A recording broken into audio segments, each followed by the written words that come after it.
Welcome back. In this episode, I'm going to be covering why I went and created the mod Equal Terms back probably in 1999 and released it for public consumption in 2000, and the reasons behind why I made it in the first place and why I continue to maintain it to this day with this open source implementation of OpenXcom. So, best way to show that is to show what's in the original game. So I've jumped back into that little quick game I put together with a base just called base. No modified soldiers and base equipment. And the heart of the changes I made are here in the weapons. So one of the weapons you start with is the basic pistol. It's got an okay accuracy under snap. Doesn't cost much to fire it. You can fire it almost 6 times in a turn. Aimed, you can fire 3 times to have some time for movement under aimed. Does pretty poor damage. And the mag only holds 12. Now, the rifle is where I started making the changes, but I can kind of just show it from here. It has auto fire 3 shots. Accuracy 35%. You can see the numbers here. The aim shot's pretty accurate, but uses most of your time units, so you really can't move and fire aimed. Unlike the pistol, where you could fire 3 times under aim, but of course the accuracy is much worse. Snap somewhere in the middle. And this is the weapon that really inspired me to change the game, because I'm not even... I can see what this might be. It's a highly accurate sniper rifle that weighs 11 kilos and has laser guided sights and takes 6.7 millimeter ammunition, which I've never heard of. 20 round clip. That makes sense for what they're calling a sniper rifle, even though that does not look like a sniper rifle. And then we have this heavy cannon thing, which seems to be shooting bowling balls. Its snap accuracy is pretty poor. You can fire 3 times on snap without moving. You can fire it once under aim. And, doubling back here. The pistol does 26 damage. The rifle only does 4 more. So why even use it in a lot of ways? Heavy cannon does 56. That's pretty good damage for the armor piercing. Then it has an high explosive and an incendiary. Incendiary is super broken in the original game. This number here just determines how big of an explosive area it does. It doesn't actually cover the damage. The damage is always 5 to 11, no matter what this number is. I don't know whether that was by design or just an oversight, but this number is a lie. You will never be able to hurt anything with incendiary. High explosives like a grenade, so it does about, okay damage, about as much as a grenade with each shot, but you can only fire it once or twice in a term. Yeah, this is... Everybody's first experience with the original XCOM is very rough. It's very much a horror game because you have no idea what you're doing. And all you're going to do is you're going to get wiped out. It's how games were built back then. These days we call it the Dark Souls of strategy games. But yeah, you have no idea what's going on. You have to develop your own tactics. Actually, Black said he missed a lot of good information in this game. And here's the only weapon in the base game that's worth using as far as a gunpowder tier. You have the autocannon. It's got an auto fire. It takes up 40%, so you can fire it twice at 3 shots each. Snapshots, you can fire 3 snapshots, or you can fire 80% of your time units shot at 82% accuracy. Not going to be good because your accuracy is moving around 60. 80% of 60 is about 50 something, so even on an aim shot you only have a 50-50 chance of hitting. But you forgo the armor piercing damage one, and you just get high explosive, and it's pretty much a low powered automatic grenade launcher. Yes, Nintendo hard. This is, I thought, very much Nintendo hard. But I mean, to be honest, all these the games are all published by Microprose. If you didn't know what you were doing, were very difficult. I know there are a lot of my older friends about my age had stories about playing this surgery game where they learned how to do appendix operations through trial and error without having any idea how to do it. Hours and hours of dead and thousands of dead patients later, they figured out how to do the incisions and how to make sure not to leave cotton balls in the patient and everything, and how to make sure everything's cauterized. So that's the way games were built back then, especially if you pirated them. Maybe someone here in the chat remembers it. I know Snip Sap Thud might remember it, but yeah, the first thing you did was you'd get a situation where patients would be coming to you complaining about stomach pain. You got to determine whether they have appendicitis or not. Well, I wish I knew what it was called. But again, so the autocannon is the only thing really worth using, except for other than pistols. Rocket launcher is nice. 75 high explosive damage is more than a grenade. High explosive for the large rocket's 100. But you can only fire it twice without moving. And while the accuracy is good for aimed, again, you're not going to be able to move far. Yeah, PC gaming in the 90s was, good times and unbelievably hard. Grenades, you throw a lot of grenades in the base game. 50 damage. So you see the high explosive damage 50 here for the grenade. And for the heavy cannon, it's 52. Seth says, all I remember is not knowing about anesthesia, making incision, and 11-year-old me turning on the game off to the tune of horrible Tandy 1000 screaming. Yes, that's a horrified face indeed, Cat. So, yeah, so we could find the name of that game. I'm not going to take time to look it up right now, but maybe I'll mention it in the next episode. But yeah, the heavy cannon, it's pretty much a grenade launcher. It does more damage than the base grenade. But it's incredibly hard to use. So what most people ended up doing until you got laser weapons is rocket launchers, autocannons, and pistols. So you had this whole series of weapons you didn't use. Yes, the sound card in the Tandy was not built for that, Cat. You're absolutely right. And that's all you have. Proximity grenades and everything. So one of the first things I did... it was Life and Death, wasn't it? Life and Death. Thank you there, Snip Snap Thud. So, I'm going to jump out here, abandon game. Now that you saw what the base game provides. Oops. I just took it out completely. See if it comes back up for you guys. Nope. There we go. So, coming back into... I'll turn my mods. Aliens pick up weapons. Soldiers transformation. Equal terms. 1.510 beta. And improved doors. And the brain pack.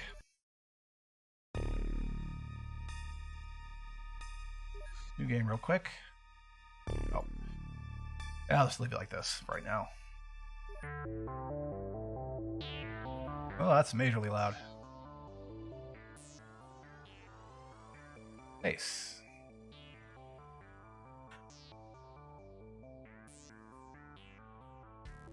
Mostly death. Lots and lots of death. In that game, life or death. Once again, here's the the standard base layout from the game. I didn't turn on that option, which allows me to build the base as I feel. But one of the first things I added to the game was I changed what the heavy cannon was. Doubling back here. In the original game, you could only change existing weapons. You couldn't add new weapons. So my mod only had a certain amount of room to work as far as changing the game. So the first thing I did is change the heavy cannon to a sniper rifle. It didn't have this nice graphic because editing the graphics back in the 90s was much more difficult. Despite most of us having a Photoshop and the like. But I went and changed a heavy cannon to a sniper rifle. Gave it really good damage, and passed it along to my friends, such as Ixchus, Satan on a Stick, and a few others. And they got a lot of good feedback that they absolutely loved the sniper rifle. Then I started kind of examining all the different things that I might want to put in the game. And I thought, well, that assault rifle in the game, the rifle, is completely worthless.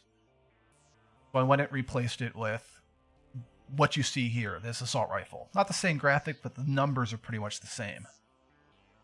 Thinking it was going to be a NATO rifle, does 36. And then it was just a matter of just changing the other weapons to kind of fit the conceit which I was looking for. So, machine pistol did a little less damage than it did before, and I gave it an auto fire. Yeah, Hoagie Joe says, I saw that you did the weapon graphics damn well. How long did it take to shape a pixelated machete? That pixelated machete took me about 20 minutes. I was lucky enough to have a pretty good base to work off of. But all these, I mean, this is probably hundreds of hours. And the graphics and the Asprite or GIMP which is, I forget what it's called, the image manipulation program. Produce all these graphics for all these different weapons. This MP5-like submachine gun, this combat shotgun, which is the last thing I made. Modify the existing shotgun from somebody else to be this little shorty shotgun. All the different magazines. I mean, it's lucky. Pixel art is a different sort of art. I have not that much artistic skill, and I was able to make all these different weapons just based on changing a few parts, copying, pasting, and moving things around. Because you're afforded a lot more imagination when you're using pixels.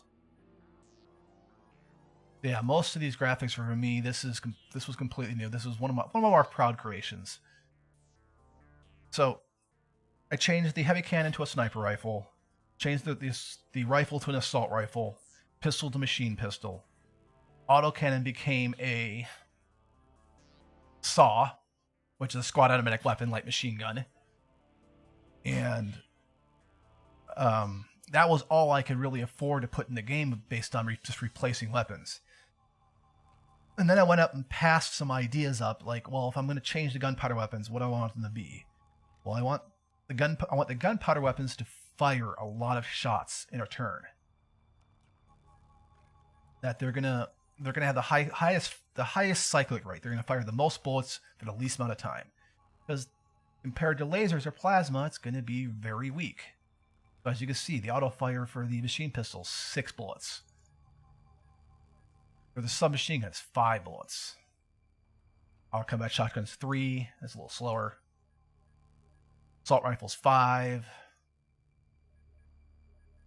The saw is 7, even though it does take more time. You can only fire off so many bursts in a round, but it's 7 bullets. Even though the damage for it, since it's using a 5.56 round, which is weaker than the assault rifle, 36, as compared to 32. But a lot of this stuff came later. And once Seb Super and all the rest, Meridian, Hobbs, all released OpenXcom, they opened up the game to be able to be modified and much further past than what you could do in the virtual-based game. So I just went and started thinking about, what the weapons I see in the games I play. What are the different weapons roles? So then, they added the ability to have a shotgun was not in the base game. So I expanded on the shotgun first, and then I added the submachine gun. And then I was like, well, it'd be nice to have something in between the sniper rifle and rifles, so I added the marksman's rifle, which is 7.62 instead of a 50 caliber sniper rifle. And it just slowly expanded from there. I added the grenade launcher later, added all these different grenade types. Added more rocket types. You can see it's pretty much the original rocket launcher graphic. Changed some rocket types. Added an armor-piercing rocket. Yeah, I'm still going. Cool. Making sure I'm still streaming here. Added a single-shot rocket. You know, again, all the stuff you saw in the games of the time, like Battlefield or Call of Duty. This was all stuff that was being fielded by soldiers at the time. And again, it's to provide more tactical options, more differentiation of roles on the field, different ways of dealing with the same problems you saw in the other games. And then, spoiling things here a bit. Adding game. Crank that tech level all the way up here. Gotta restart this again. Adding game. Yes, sorry about this. New battle. So full tech level. So then I started expanding to adding different types of tanks. And then adding a secondary weapon to all the tanks. And I mean, the last thing I added was the melee weapons. That was just 2 weeks ago I added those. So you have all these gunpowder weapons. And then once you go past the gunpowder weapons, you start going into the laser weapons. And the laser weapons are the same classifications. You have your pistols, your Magnum, SMG, sniper rifle, LMG, and the anti-tank laser, which is a bit of a unique weapon here. Yep, pew, pew, says Cat. Yeah, absolutely. And the thing about laser weapons, I wanted each tier of weapons to have their own specialty. Laser weapons trade a bit of rate of fire and a bit of aimed accuracy for extreme accuracy and auto fire, because in no universe can I ever think of a way a laser gun could kick. So if you just fire burst, it's going to be incredibly accurate. So that's their strength. And also they're more powerful than gunpowder weapons, even with the enhanced alloy ammo. And then you have plasma weapons, plasma LNG, heavy plasma, detonated marksman's rifle, plasma pistols, assault rifles, all the different classes all over again. And the thing about plasmas, they're going to even have less of a rate of fire than even the laser weapons, but they do simply the most damage. And are a bit more accurate in aim than laser, but they're not going to put out as many bullets as a gunpowder one or the laser one. So each tier still has their strengths. I don't suggest using gunpowder weapons all the way to the end of the game, but at least with these modifications, you can at least try to face the enemy with these weapons longer than you could in the base game. In the original game, you pretty much were racing to get this laser pistol, because as soon as you got the laser pistol, it made all the gunpowder weapons immediately obsolete, except maybe the rocket launcher. So, and then once you got the laser rifle, everything was really, you don't even need any of the cannons anymore. You don't need, and you might still need the rocket launcher. The rocket launcher goes pretty deep in the game until you get to plasma weapons and the blaster launcher, which is a guided weapon. You can set waypoints with it. It's, once you get that in the game, it's pretty much cheating. You don't even need to leave the Sky Ranger. You can just put someone with that in the front of the Sky Ranger, steer bombs into the UFO, and kill everything. So in a lot of my playthroughs, I never even bother. In fact, I think in my mod right now, it's disabled. You cannot get the blaster bomb. Only the aliens can use the blaster bomb. So, taking that forward, I went and added new weapons to not just the soldiers, but go back and load up 7B here. I also added new weapons to the XCom craft. You had the Stingray, which existed, and then you had the Wasp, which is lightweight missiles, and the Avalanche heavy missiles, which is really the only ones you want to use. And then this extra classification of alloy weapons here. And then, unfortunately, in the original game, there was a laser cannon, and it was incredibly short range, and it was completely worthless. So I added a version called the laser cannon, which had a longer range, less accuracy, okay damage. And then one called the laser array, which is the original laser cannon, which is short range, high damage, fires very fast, and does incredible damage up close.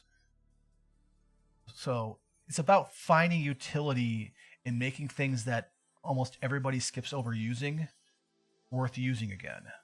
And that's where I got the name Equal Terms, the ability to face the aliens on equal terms using weapons that were never worth using, just due to game balance issues. So yeah, I wrote all the text, did a majority of all the art, most of the sounds, all the game balancing. I have massive spreadsheets, text documents full of pros here to put into the weapons. Had a few people that were nice enough to translate some of it to French, although that's been not updated for a while. And this has been labor of love for the last 20 years. And this newer, deeper version that I put out for OpenXcom has been maintained for me since 2014, so 6 years now. And I got lots of really good feedback on what people like about it, what they don't like about it, and people were really impressed by how well a lot of the mechanics work. I chalk it up just to understanding role-playing games, having played this game so much back in the day. Oh, looks like I lost you guys. Oh, a little bit of a hiccup there. But the internet choked for a second there. But that's just fine. So yeah, that's Equal Terms in comparison to the base game. A lot of the changes are in that gunpowder tier and making those 2 or 3 weapons worth using again, and then kind of expanding it to make everything worthwhile again. So yeah, that's a problem with my router. Oh good, you guys didn't see any hiccups. Maybe the caching got it. Or the what is it called? The buffering caught it. So I'm going to cut it short here. That's episode -2, why Equal Terms. Why I went and spent all these thousands of hours doing pixel art, sound design, text prose creation, content creation, websites, and game balancing, and hundreds of hours in spreadsheets just to produce a mod that, I didn't think anybody would play. So I was lucky in that respect. So in any case, thanks for watching. Again, another kind of dry episode, but thanks for listening. Everyone have a good night. Be safe. And make good decisions. I'll see everybody in 10 minutes for episode -1. Thank you.